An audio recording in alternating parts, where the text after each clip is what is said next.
Hello, we are from the Behaviour Outreach Support Service in Lincolnshire. We would like to share with you a short video to support parents' understanding of behaviour and provide some helpful information and strategies to support parents and their children. We know that parenting can be hard and doesn't come with an instruction manual.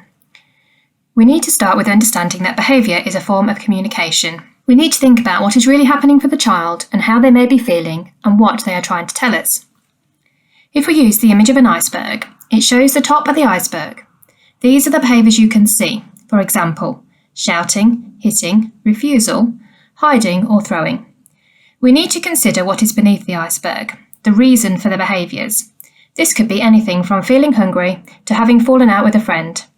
Some other examples could be peer pressure, tiredness, worry, anxiety, low self-esteem, bereavement or separation.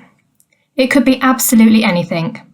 It is important to remember that while it may seem trivial to us as adults, this is something that is worrying for the child.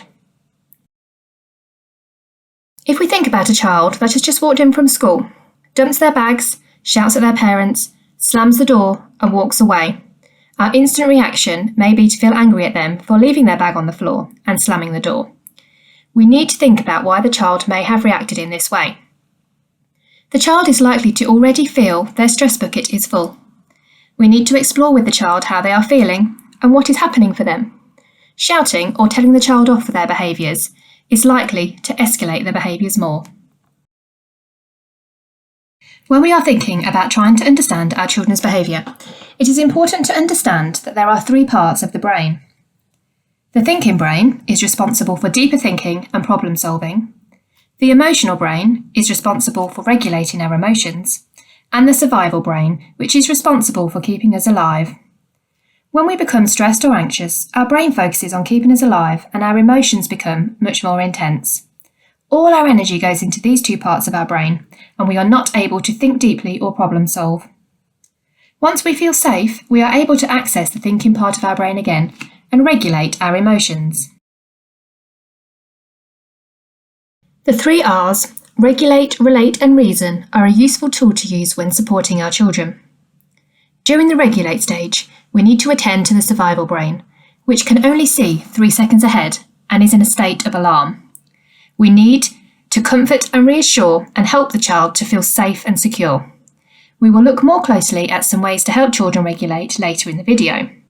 During the relate stage, the child needs connection with a secure adult. This is about moving from a state of alarm to feeling calm. We can do this through making positive connections with our children, through spending time with them, listening, empathising, and making them feel safe and loved. When the child is feeling calm, we can then enter the reasoning stage, as the child is now able to access the thinking part of their brain. It is now that they are able to reflect and learn with our support and guidance. When children find it difficult to stay calm, or when they become grumpy, irritable, anxious, nervous, worried, fearful, overwhelmed or angry, they switch between the thinking and the emotional brain, and are unable to achieve a state of regulation. To support them to regulate, we can try physical, sensory or mindfulness regulation techniques. Just like riding a bike, emotional regulation is a skill that needs to be taught, and we need to support children to learn these skills.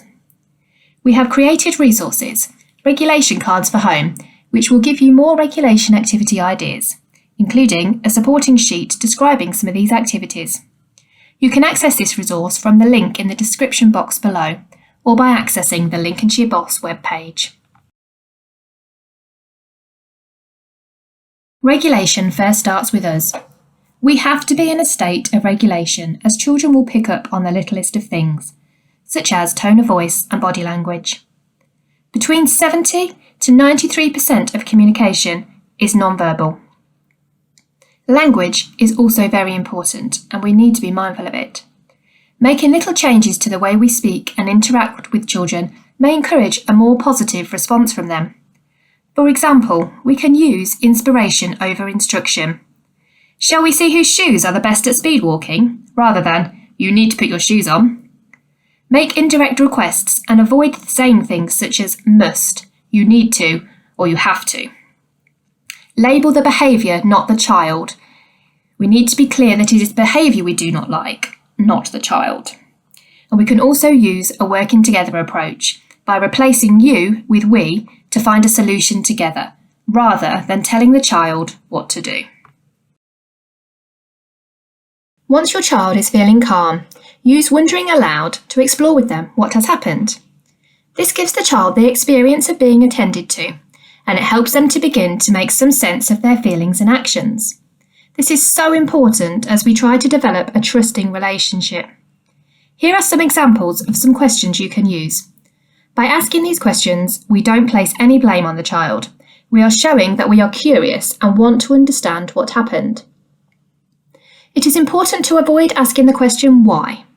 The child can interpret this as being blamed for what has happened and can cause them to return to those heightened emotions such as anger or frustration. In your everyday interactions with your children, it is useful to use the following to build positive connections with them. It is about sharing fun and enjoyment with your child. Playfulness, having a light-hearted attitude during everyday interactions with your child. This will help build an open and relaxed relationship with them. Acceptance, unconditional acceptance of the child, that you love the child unconditionally, separating the behaviour from the child. You love the child, but you do not like the behaviour.